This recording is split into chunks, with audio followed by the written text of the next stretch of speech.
Mr. Thomas again, back again for the second episode. We are now going to take our journey of the trumpet to the next level. So whether you're a trumpet player or a trombone player or a brass player in general, I'm going to go through some of the concepts of how to start making some sound on this thing and really start playing. So come with me right along and let's go on this journey together of producing some wonderful sounds on this instrument. If you are, a novice student, intermediate, beginner, or even someone who has never played the trumpet before and wants to learn at least how to produce the sound and the production of it, come along with me. I'll show you how. So, be right back.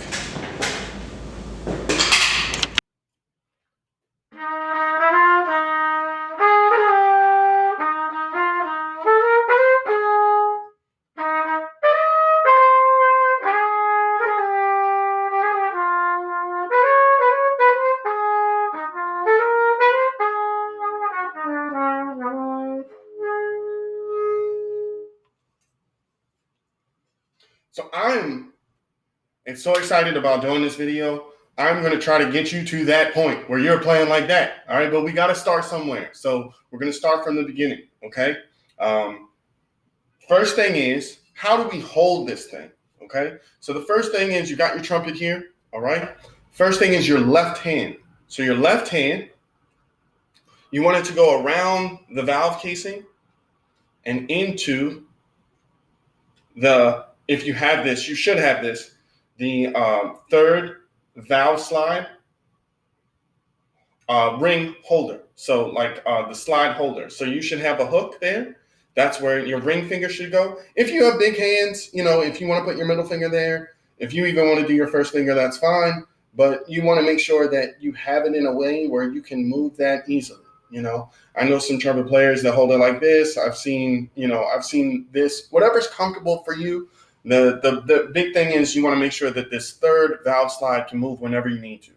All right. The next thing is your thumb just wraps around the valve casing. If you have a finger hook for the first valve slide, go ahead and put it in there. If you don't worry about it. Just make sure you have a comfortable, easy grip with your left hand on the instrument. This does the bulk of the holding. So you want to make sure that your hand is protecting the instrument and holding it correctly. All right. The next thing is your right hand. Okay. So my right hand, I like to put my thumb like in between valve 1 and valve 2. That seems like a comfortable place for me.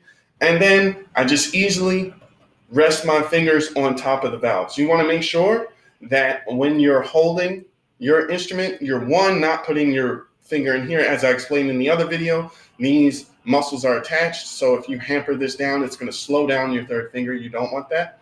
So keep that out of there. All right. I have a habit of doing it sometimes, so excuse me.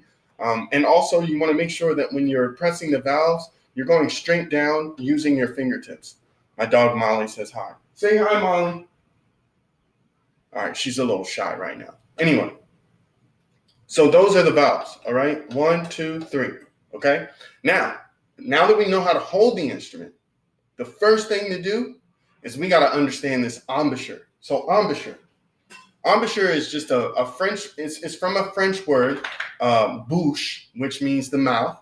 Okay. The embouchure is just simply the way that we form our mouth in order to play a wind or a brass instrument. So this could be any instrument. It could be melodica. It could be the recorder. It could be a flute. It could be a saxophone. It could be a clarinet. It could be a trumpet. It could be a trombone. It could be any instrument that you use your mouth to produce the sound. It's going to have an embouchure. So embouchure is really, really important. It's like the groundwork for everything. So as we walk into this embouchure thing, we have to figure out how do we form that embouchure.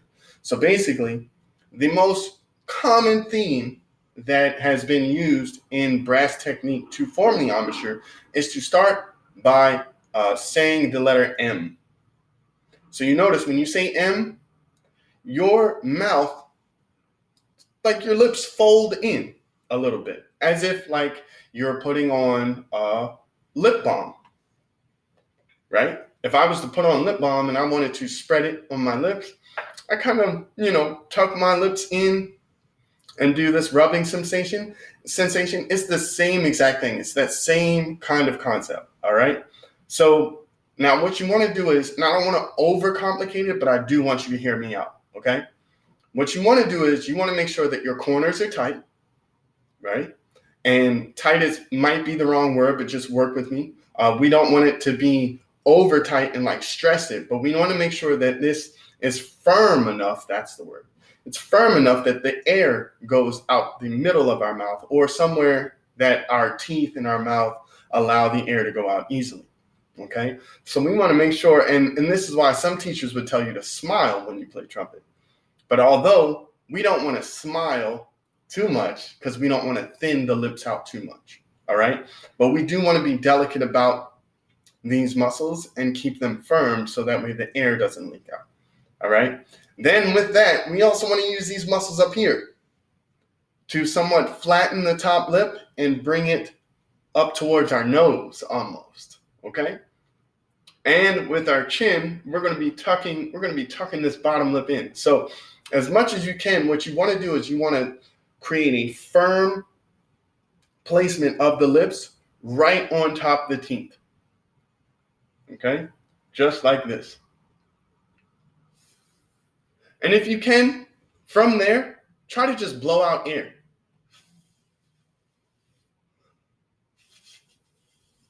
Now you want to keep that. You want to keep that there. You want to keep that sensation. You might notice that your mouth starts to hurt a little bit because you've never really used these muscles this way. That's totally fine. It's beginning trumpet playing or brass playing. Now, to be clear, this can be for trombone as well. All right. So, or any low brass instrument. The way that we form our mouth is all the same concept for all the brass instruments. Okay. There are slight differences in how much lip needs to go in the mouthpiece versus how much doesn't, depending on the instrument that you play. Okay? So once we've got this,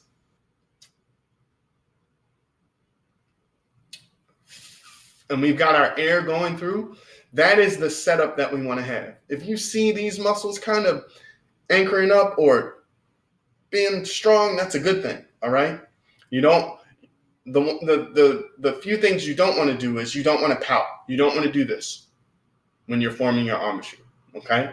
You don't want to do that. That's going to bring too much of the tissue on your lips into the mouthpiece. Okay? Again, you want to repeat the letter M. Okay? You want to make sure the corners are nice and firm. And you're bringing the lips close to the teeth, almost as if you're wrapping your lips around your teeth, but you're not truly wrapping them around your teeth. It's almost as if, okay?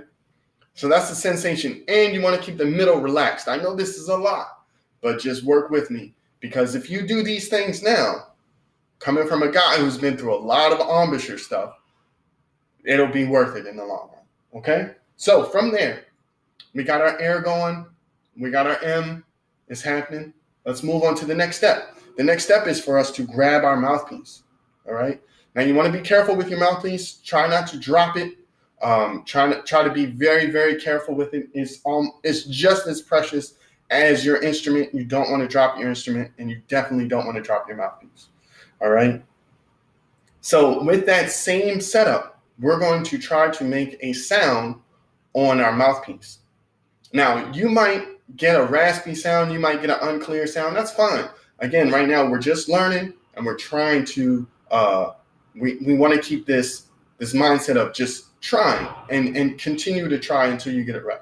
Okay? Never giving up. So we're going to create that embouchure. Okay? M, keep those corners tight. Bring those lips closer to the teeth so they have like a taut, firm surface.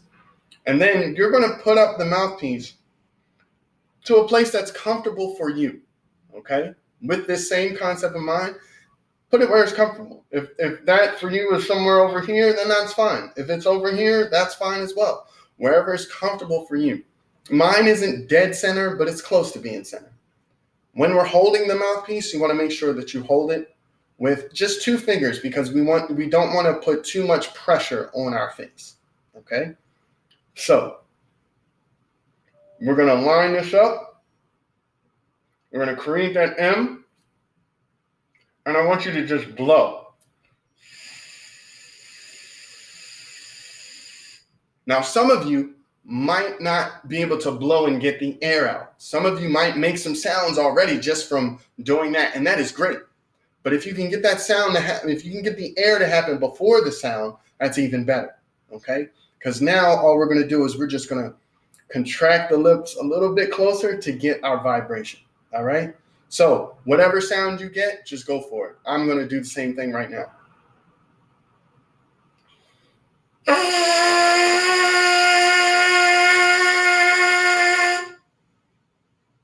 Not a bad buzz. This is step 1 of producing sound on our instrument, okay? So whatever you can do, if you're a beginning instrumentalist or beginning trumpet player, this is what I want you to do. I want you to spend 5 minutes a day just working on setting up the embouchure. Remember the M, keep the corners tight. Make sure that your lips are brought closer to your teeth, okay? In a taut fashion, but you want to make sure that it's nice and relaxed so that way you can get a buzz. I know this is a lot of information, but just, try to put it all together. It's okay. You're not going to complete it the first time. It's okay. I've been working on it for quite some time, and I'm still figuring out day by day to make it better. And then you want to sit up nice and tall, back straight, hold the mouthpiece right at the end with 2 fingers. Bring it up to your embouchure and just blow air.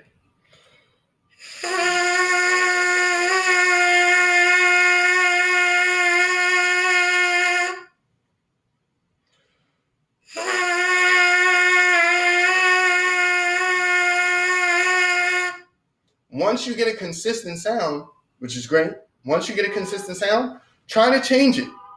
And if you want to, you can even put some rhythm to it. Just have fun with it, especially in the beginning, because right now you're discovering new things. And you want to keep that excitement there, okay? And lastly, again, like I said, don't give up. Keep trying. It's not going to be perfect now, but you're going to learn as you continue to do it, all right? So like I said, change the sounds.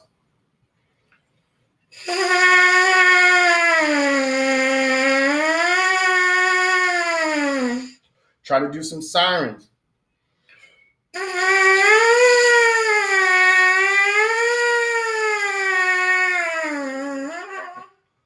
Just work with it and try your best at just producing the sound on the mouthpiece first.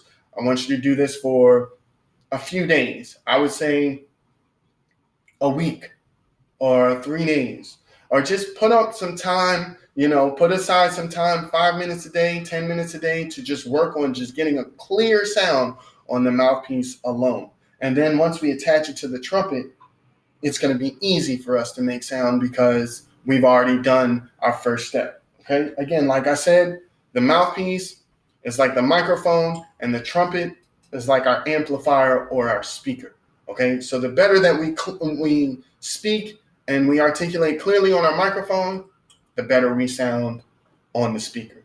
So that's the first step. All right. And then we'll come back for another episode where we go into the next steps of playing our instrument and we'll put everything together. But right now, get to work on that mouthpiece. All right. Thanks for tuning in. I'll catch you guys on the next episode.